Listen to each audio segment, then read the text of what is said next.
Oke, mari kita selami salah satu kisah paling misterius dan menarik dari Nusantara. Ini adalah cerita tentang seorang wali yang dulunya seorang pencuri dan pencipta sebuah kidung sakti. Nah, ini adalah penggalan dari sebuah kidung Jawa kuno. Sebuah lagu atau bisa dibilang mantra yang dipercaya punya kekuatan luar biasa, bisa mengusir kejahatan, menyembuhkan orang sakit, bahkan katanya sih bisa menaklukkan binatang buas. Untuk menjawab pertanyaan itu, kita perlu melakukan perjalanan waktu. Mundur ke Jawa di abad ke-15, sebuah masa yang penuh gejolak, di mana sebuah kerajaan besar sedang runtuh. Dan dari situlah, lahir seorang tokoh yang sama sekali nggak terduga. Oke, kisah ini dimulai dengan seorang pria yang punya dua kehidupan. Benar-benar dua identitas yang sangat berbeda. Jadi, sekitar tahun 1450-an, di tengah goyahnya kekuasaan Majapahit, ada seorang bangsawan muda bernama Raden Said. Dia ini putra seorang adipati, jadi hidupnya jelas enak, penuh kemewahan. Tapi, hatinya gelisah. Dia nggak tahan melihat rakyatnya sendiri menderita karena kelaparan dan pajak yang menjekik. Karena kegelisahannya itu, dia memilih jalan yang, ya bisa dibilang sangat ekstrim. Dia punya identitas rahasia sebagai Brandal Lokajaya. Mirip-mirip Robin Hood gitulah. Dia merampok para pejabat korup, dan hasil rampokannya itu dia bagikan kepada orang-orang miskin. Aksinya ini akhirnya ketahuan, dan dia sampai diusir oleh ayahnya sendiri. Tapi bukannya berhenti, misinya sebagai Brandal Lokajaya justru makin gencar.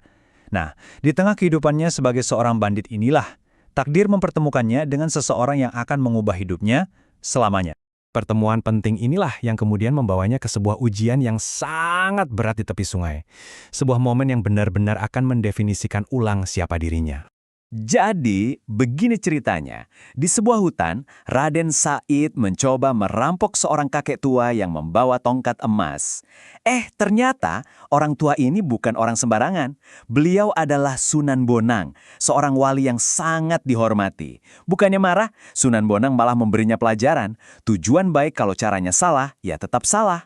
Untuk membuktikan keseriusannya mau berubah, Raden Said diberi ujian, bertapa di tepi sungai dan menjaga tongkat Sunan Bonang sampai beliau kembali. Dan dia benar-benar melakukannya. Bertahun-tahun dia bertapa, sampai tubuhnya ditumbuhi tanaman. Sampai akhirnya Sunan Bonang kembali dan membangunkannya dengan lantunan azan. Inilah titik balik hidupnya. Karena ujian yang luar biasa di tepi sungai itu, Raden Said mendapatkan nama baru. Dia dikenal sebagai Kalijaga, yang artinya sang penjaga sungai. Nah, setelah terlahir kembali sebagai seorang wali, Sunan Kalijaga ini nggak lagi merampok harta, tapi fokus menyebarkan ajaran. Dan metodenya, wah, ini benar-benar revolusioner pada zamannya. Filosofinya sederhana tapi jenius. Dia nggak mau menghancurkan budaya lokal yang sudah ada. Justru sebaliknya, dia mengadaptasi budaya itu dan memberinya makna baru yang selaras dengan ajaran Islam.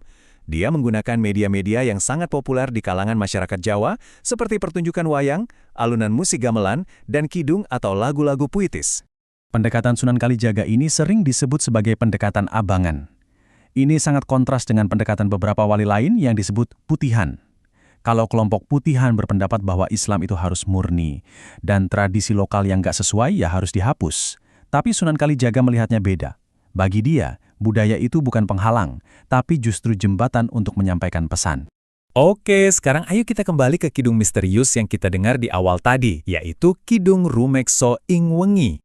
Kidung ini, yang artinya lagu perlindungan di malam hari, adalah contoh terbaik dari metode dakwah Sunan Kalijaga.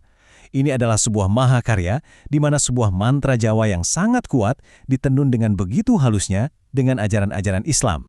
Disinilah letak kejeniusannya. Coba deh perhatikan, dalam lirik kidungnya, setiap bagian tubuh manusia itu seolah-olah dijaga oleh para nabi dan tokoh-tokoh suci Islam. Hati kita dijaga Nabi Adam, napas kita dijaga Nabi Isa, suara kita dijaga Nabi Daud, bahkan mata kita dijaga oleh Nabi Muhammad. Dengan cara ini, doa perlindungan ini jadi terasa sangat personal dan menyatu dengan diri si penyanyi. Jadi, apa sih warisan yang ditinggalkan oleh wali yang sangat visioner ini bagi kita semua? Sunan Kalijaga diperkirakan hidup lebih dari 100 tahun. Bayangkan, itu artinya dia nggak cuma jadi saksi sejarah, tapi juga ikut membentuknya, dari zaman runtuhnya Majapahit sampai berdirinya kesultanan-kesultanan baru. Dia bahkan ikut merancang Masjid Agung Demak yang sangat ikonik itu. Tapi warisan terbesarnya bukanlah bangunan. Warisannya adalah ini. Dia tidak hanya membuat orang masuk Islam, tapi dia berhasil menenun ajaran Islam ke dalam kain identitas orang Jawa itu sendiri. Dia tidak mengganti, tapi menyatukan.